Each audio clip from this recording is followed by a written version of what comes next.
Assalamualaikum and hi, my name is Mahfuza Akila binti Muhammad Azhari and my matrix number is 066911.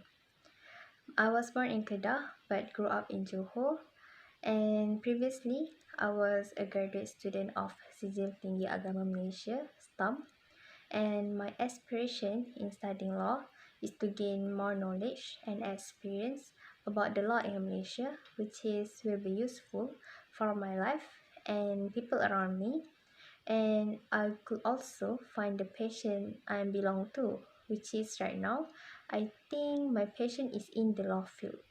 Next, I will move to the task given, which is I will advise both parties, the defendant's party and the plaintiff's party.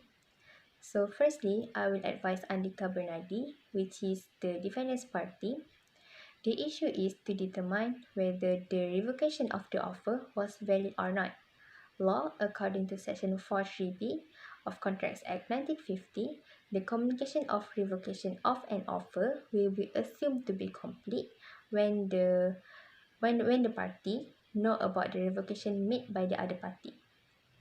So according to the case of Dickinson and Dodds, the defendant made an offer in a written form against the plaintiff to sell his house for $800 on 10 June and stated in the written offer that the offer will be valid until 9 a.m. on 12 June. Then the defendant sold the house to a third party on 11 June, and there was a fourth party that informed the plaintiff about it on the same day. The plaintiff gave the letter of acceptance to the defendant on 12 June before 9 a.m. and the court held that the defendant already knew about the revocation before he made an acceptance. So the revocation is an effective revocation. Application. In this current case, Andika Bernardi, the defendant, sold the albums to the plaintiff's friend on 18 June, and the plaintiff knew about the non-existence of the albums on 19 June from her friends. Then the plaintiff made a communication of acceptance of the offer on 20 June. It was clear that the plaintiff still made an acceptance even after being fully aware of the non-existence of the albums. The conclusion is the revocation of the offer will be valid because the revocation takes place first when the plaintiff knew about the albums that already been sold out before she could make an acceptance. Subsequently, I will advise on Atika, the plaintiff's party. The issue is to determine whether without the party's knowledge about the non-existence of the albums may affect the contract or not.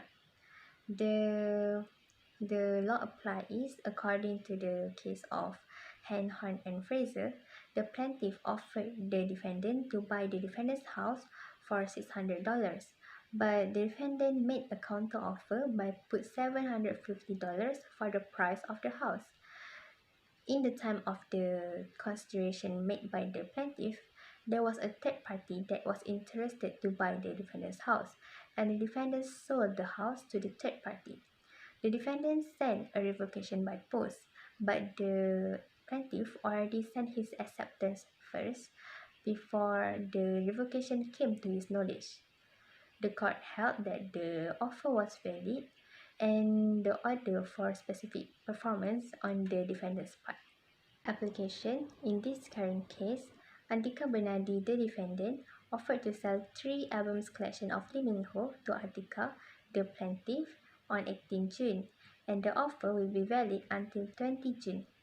But before 20 June, the defendant already sold it to the plaintiff's friend and not endeavor to told the plaintiff about the revocation of the offer because he forgot about it.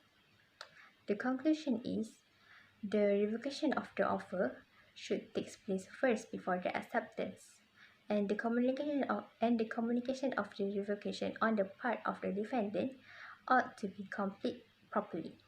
That's all from me. Thank you, madam, for teaching me throughout this sem. Thank you.